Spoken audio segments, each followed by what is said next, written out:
दिल्ली विधानसभा चुनाव के नतीजों ने बीजेपी उम्मीदवार प्रवेश वर्मा का कद काफी बढ़ा दिया। उन्होंने शनिवार को दिल्ली की सबसे महत्वपूर्ण सीट पर जीत की इबारत लिख डाली। प्रवेश वर्मा ने नई दिल्ली सीट पर आम आदमी पार्टी के राष्ट्रीय संयोजक और पूर्व मुख्यमंत्री अरविंद केजरीवाल को 4000 से ज्यादा वोटों से पछाड़ दिया। 47 साल के प्रवेश वर्मा पश्चिम दिल्ली से 2 बार सांसद रह चुके हैं। उन्होंने खुद को केजरीवाल का सबसे बड़ा प्रतिस्पर्धी बताया, जो नई दिल्ली सीट पर लगातार 3 चुनावों से काबिज थे। 8 फरवरी को भारतीय जनता पार्टी की सरकार बन रही है। नई दिल्ली विधानसभा में भी भारतीय जनता पार्टी का कमल खिलेगा। 8 फरवरी के बाद में जो एनडीएमसी की पहली काउंसिल की मीटिंग होगी, उसमें ताल कटोरा स्टेडियम के नाम को बदलकर हम भगवान महर्षि वाल्मीकि जी के नाम का प्रस्ताव लाएंगे और उसको पहली एनडीएमसी काउंसिल की मीटिंग में ही पास करेंगे। कड़ा मुकाबला भापते हुए आम आदमी पार्टी ने नई दिल्ली सीट पर प्रचार के लिए भारी संख्या में कार्यकर्ता और संसाधन झोंक दिए। एएपी ने पूर्व मुख्यमंत्री साहिब सिंह वर्मा के बेटे प्रवेश वर्मा पर नई दिल्ली सीट के वोटरों को पैसा देकर लुभाने का आरोप लगाया, लेकिन आम आदमी पार्टी के आरोपों का प्रवेश वर्मा पर कोई असर नहीं पड़ा, बल्कि उन्होंने उलटकर आरोपों का जवाब दिया।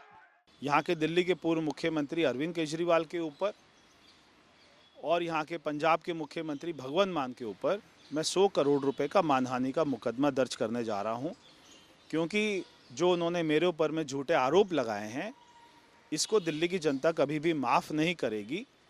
ये जो 100 करोड़ रुपए, क्योंकि मैं तो केस 100% जीतूंगा ही, ये जो 100 करोड़ रुपए आएगा, मैं यहाँ की नई दिल्ली विधानसभा की जनता की भलाई के लिए, यहाँ की झुग्गी झोपड़ियों के लिए, यहाँ के धोबी घाट के लिए, उनके विकास के लिए मैं लगाऊंगा।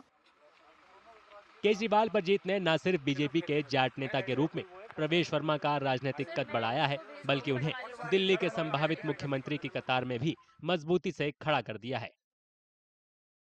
दिल्ली वासियों को बहुत बहुत बधाई। उन्होंने प्रधानमंत्री जी के में अपना विश्वास जताया है। ये प्रधानमंत्री मोदी जी की जीत है, दिल्ली वासियों की जीत है। क्या अगले चीफ मिनिस्टर से हम बात कर रहे हैं? मैं अभी आया हूँ, एक बार आपको फिर मैं बाद में बात करता हूँ। प्रवेश वर्मा का रुझान बचपन से ही सियासत की ओर था। वे बाल स्वयंसेवक के रूप में 1991 में आरएसएस में शामिल हो गए थे।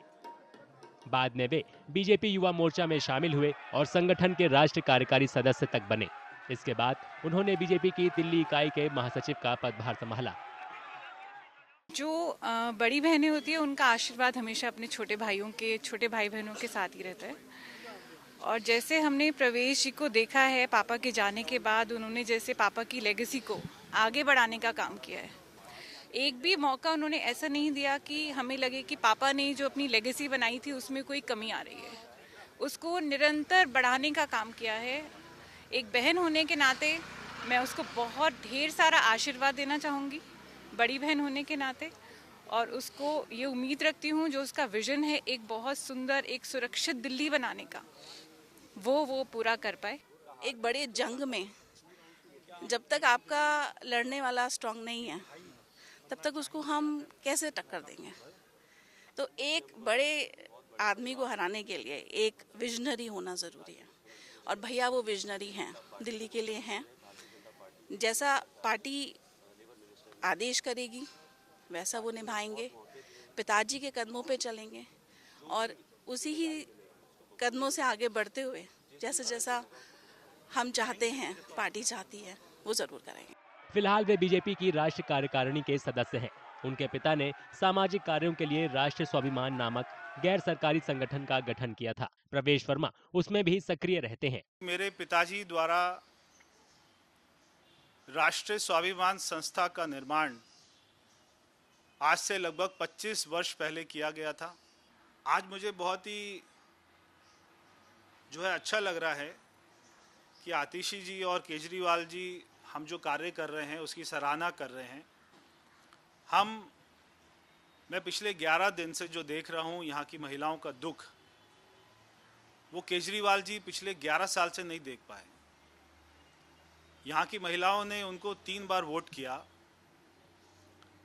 और जब मैं उनसे मिला और मैं उनकी कॉलोनी में गया, बस्ती में गया, तो उन्होंने मुझे बताया कि ना तो हमारी पेंशन है, ना हमारा राशन कार्ड है, ना हमारा कोई मासिक आय का साधन है, और हमारे घर में बिजली के बिल भी हज़ारों के आते हैं, पानी भी गंदा आता है, बच्चों को नौकरी भी नहीं है, दवा की भी कोई ऐसी सुविधा नहीं है।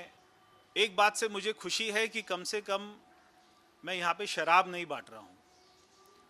जो दिल्ली के मुख्यमंत्री पूरी दिल्ली में बांट रहे थे जब दिल्ली में कोविड था।